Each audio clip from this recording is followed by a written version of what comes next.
Hi guys, in today's video we will be looking through chapter 5 life processes reading. We will be reading this chapter till nutrition, or we say the digestion, human digestive system. So let's start. How do we tell the difference between what is alive and what is not alive? If we see a dog running, or a cow chewing curd, or a man shouting loudly on the street, we know that these are living beings. What if the dog or the cow or the man were asleep?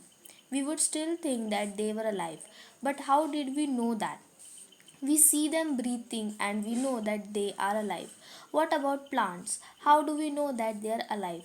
We see them green. Some of us will say, but what about plants that have leaves of color other than green? They grow over time, so we know that they are alive. Some will say, in other words, we tend to think of some sort of movement, either growth related or not, as common evidence for being alive. But a plant that is not visibly growing is still alive, and some animals can breathe without visible movement. So, using visible movement as the definition characteristic of life is not enough. Movements over very small scales will be visible to the naked eye movements of molecules. For example, is this visible molecular movement necessary for life? If we ask this question to professional biologists, they will say yes. In fact, viruses do not show any molecular movement in them until they infect some cell. And that is partly why there is a controversy about whether they are truly alive or not. Why are molecular movements needed for life? We have seen in earlier classes that living organisms are well organized structures. They can have tissues have cells have smaller components in them, and so on. Because of the effects of the environment, this organized um, ordered nature of living structures is likely to keep breaking down. Living creatures must keep repairing and maintaining their structures. Since all these structures are made up of molecules, they must move molecules around all the time. What are the what are the maintenance processes in living organisms? Let us explore. What are life processes?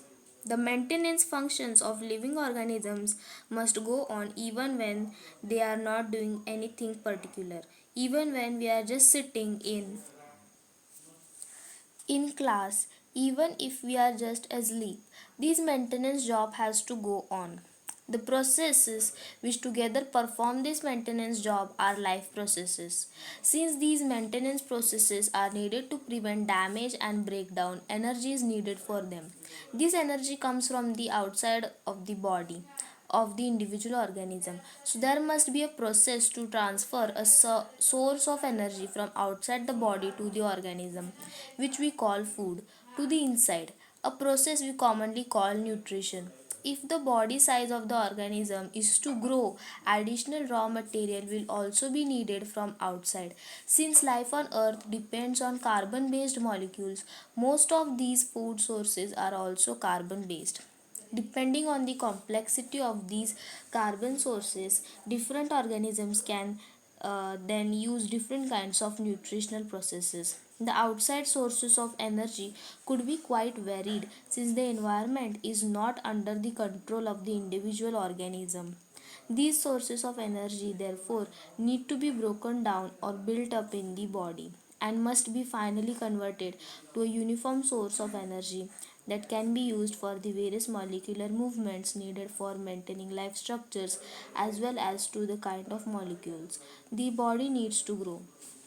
For this, a series of chemical reactions in the body are necessary.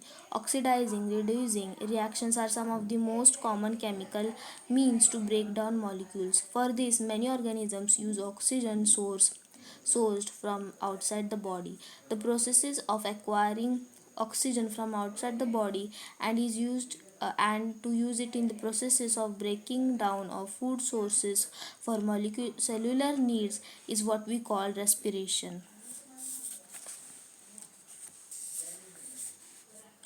In the case of single celled organism, no specific no specific organs of taking in food, exchange of gases, or removal of waste may be needed because the entire surface of the organism is in contact with the environment.